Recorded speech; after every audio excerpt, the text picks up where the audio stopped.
This is my third sermon in a series about talking about the end of Pesach.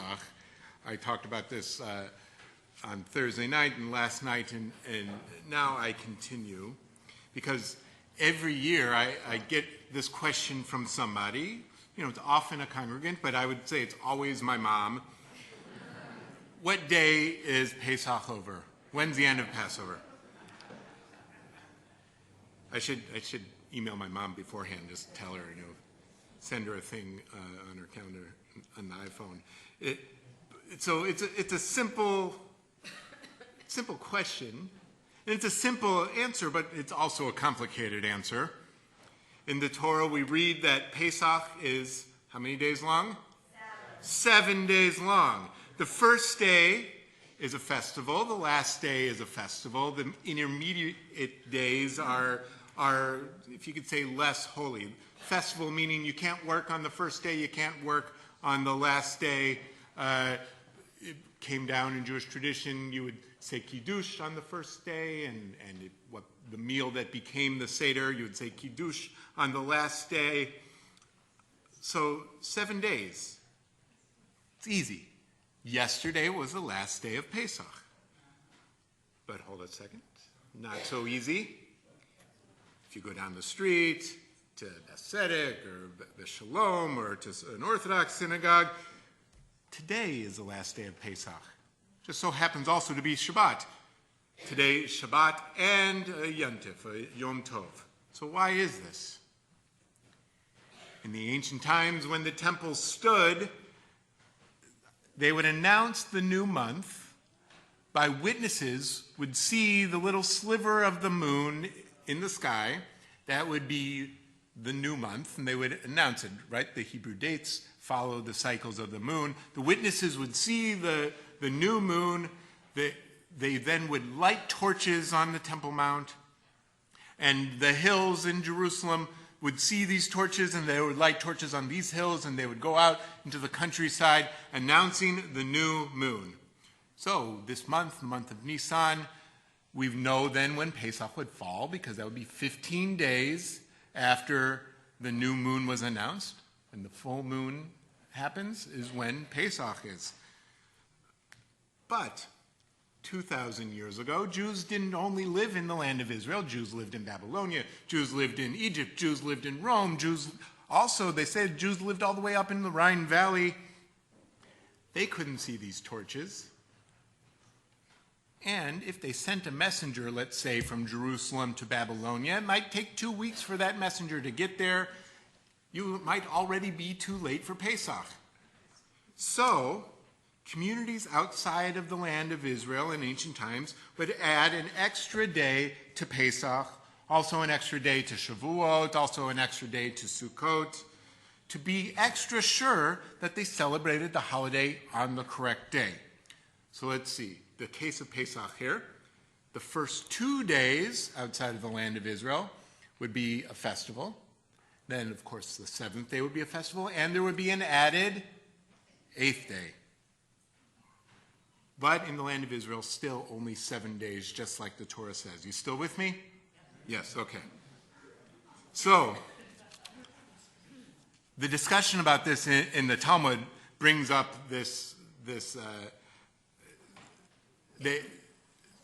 they bring up a kind of a wedge in this issue that they no longer relied on witnesses with torches to declare the new month. Because by the time of the Talmud, let's say 1600 years ago, 1700 years ago, the sages living in Babylonia were calculating the calendar. They no longer relied on witnesses to know when the new month fell, to know when the holidays fell. So they asked, shouldn't we get rid of these extra days done outside of the land of Israel? And the answer the Talmud gives is no. Because there might arise a time and place where the people are so persecuted and they can't study Torah, and therefore they forget how to calculate the calendar. And besides, who are we to get rid of the traditions of our wise ancestors? So, in the land of Israel, they do as the Torah says, and outside they add an extra day of Yontif. 2 at the beginning of Pesach, and 2 at the end, with including that added day. The same for Sukkot. Shavuot turns from a 1-day holiday into a 2-day holiday. Okay, so now, should we Reformed Jews be celebrating this 8th day of Pesach? We, of course, are in the diaspora, but not so fast. In the 19th century in Germany, in 1846 in the city of Breslau, to be exact, I think it's now in Poland, but it was a German-speaking city at the time, liberal rabbis had a conference, and they declared that the 2nd day festivals and the 8th day of the Pesach festival, respectively, as well as the 9th day of the Feast of Tabernacles, that is Sukkot, have no more validity for our time. They were definitely throwing out the traditions of their ancestors, our ancestors. So let's explore what they were thinking. In mid-19th century in Central Europe, Jews were beginning to integrate into society. They were beginning to have different kinds of professions, working with Gentiles, going to university. Even some kids were going maybe to public schools. Taking 2 days off of work or 2 days off of school had become a burden, maybe an economic burden. If you had to shut down your shop for 2 days, that Gentiles were coming to. So also, by this time, the Jewish calendar was in the possession of everybody, not just the Jews. People knew how to calculate it, so it was very unlikely that that knowledge would be lost.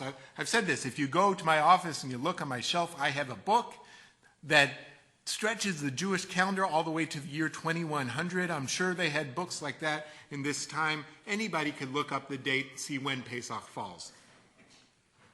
Also, as a recent Reform Responsum notes, as a recent writing from the Reform movement notes, the elimination of Yom Tov Sheni, this extra added day, would strengthen our religious life by allowing us to concentrate our efforts upon a more intense and meaningful observance on just the one day. Now, don't tell people I said this, but I've been to several conservative congregations on the 2nd day of the festival, and I can only imagine that they were more lively on the 1st day, right? Probably if you go down the street to our conservative cousins, they'll have a lot of people there today for their 2nd day of festival, but it happens to be on the weekend, right? Don't tell them I said that. But we can concentrate all our spiritual energies on one day and not be worn out for 2, I think this writing is saying. So there you have it. In the Reform movement, we follow the practice of the Torah and of our Israeli cousins. Pesach ended last night. But you'll notice that today's lunch has matzah. And they're eating matzah today in Israel too. It could be, we would do this to not offend people who do celebrate 8 days of Pesach, but also in Israel, they're eating matzah because this year, the day after Pesach happens to be Shabbat, so there's no space between Pesach and Shabbat, so you couldn't fill your house with chametz, right? Without commerce, which would be illegal on Shabbat, right? So, too bad we're eating matzah today. But tonight at sundown, fill your faces with pizza. I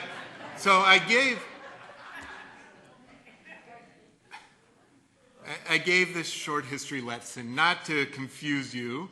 And I didn't get into the Torah portion we read today, but you could ask me afterwards. Not to confuse you or not to make you feel bad about your dearly held Pesach practice. But I wanted to start a conversation about what Reform Jewish practice means. And I want to quote again from that responsum that I quoted just a minute ago. We Reformed Jews respect the customs of our ancestors. We do not dismiss them with scorn or disdain or for no good reason. But when those customs no longer serve the purposes for which they were adopted, it makes no sense to insist that they be maintained merely because they are ancestral customs. This is especially true when maintaining them becomes counterproductive. When powerful considerations that reflect our deeply held religious values argue against their strict preservation. So, for example, today, egalitarianism is a deeply held Reformed religious value. Therefore, we have to adapt traditions or even discard traditions that are not egalitarian. Jewish law says that only men get called up for an aliyah. We have to adapt that tradition. Or male and female rabbis. Or we can give other examples that we adapt tradition because of justice issues, gay marriage, or because, again, the burden issues like second day of Yom Tov, or even changing prayers to reflect our understandings of the world today. As the great 20th century rabbi and founder of the Reconstructionist movement, Mordecai Kaplan, said, "The past has a vote, not a veto." Or I could put that in Reform language, because the great 20th century Reform rabbi Solomon Freehoff says that Jewish law and tradition is guidance, but not governance. Reform practice is decided by weighing the historical analysis of past traditions, by contemporary concerns for justice, by communal norms, by personal spiritual meaning. The list goes on, how we decide what Reform practice is, and each congregation kind of comes to their own order. There are some things, though, that are pretty universal to Reform practice, as I've been talking about, 7 days of Pesach, and now adding the matriarchs to our prayers, or even kippah optional services. But sometimes the notion of Reform practice can be pretty chaotic because there is an element of personal autonomy. How can you have a community and communal norms if everybody decides for themselves? But I think there's kind of a homeostasis that happens, kind of an order that comes out of this chaos. But it's a bit ironic that it can be a bit disorderly, because Jewish practice, ritual brings order to our community and to our lives. Personal ritual can bring order to our lives personally and bring disorder to the community because everybody is doing something different, or maybe vice versa, but so is liberal Jewish life, I guess. It's a bit messy. But order is important in our lives. At the beginning of Pesach, we had a Seder, or maybe two Sederim. Depends on how you follow. But this word Seder, what does it mean? It means order. I keep mentioning to turn to a certain page in our Siddur, a variation on the same word, order. Many of you, I'm going to change the topic of the sermon slightly, because many of you know that I've recently been studying and become very interested in Musar, a traditional Jewish way of self-transformation, a system to develop our inner virtues, or as the contemporary Musar teacher Alan Marinas calls them, our soul traits. Seder, order, is one of these soul traits. Marinas writes, "The soul trait of order is all about the middle way. Too little order gives birth to chaos, while at the other end of the range, too much order ties us up in obsessive rigidity. The best in life lies between these extremes, and we are well advised to seek that moderate course." As I said, Jewish practice can bring order to our lives, just like cleaning our desk at work. Marinas writes, "The order you create on your desk, in your car, and with your clothes, your financial papers, your tools, your kitchen utensils, and so on, is not just good management. It is actually bona fide spiritual work, nothing less." having an ordered life gives us the space to order our soul, and that's where Jewish practice comes in. Order. Our Reform practice brings us personal order, and it comes to some sort of order. As I mentioned,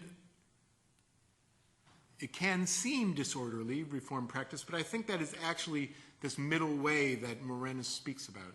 It is not too rigidly tied to the past. It adapts.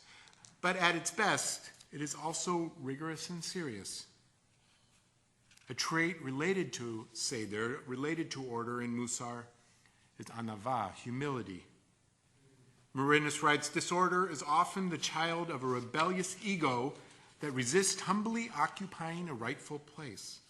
All that it whispers in your inner ear can be reduced to I want or I don't want. I want my leisure, and my setting things in order is work, or I don't want to take responsibility for my stuff. I don't want to do that. I don't have to. Order is, after all, a kind of submission of will, and humility fosters submission in place of ego's self-assertion. So back to Reform practice. I think Reformed Jews have to be very humble when it comes to changing practices from the past.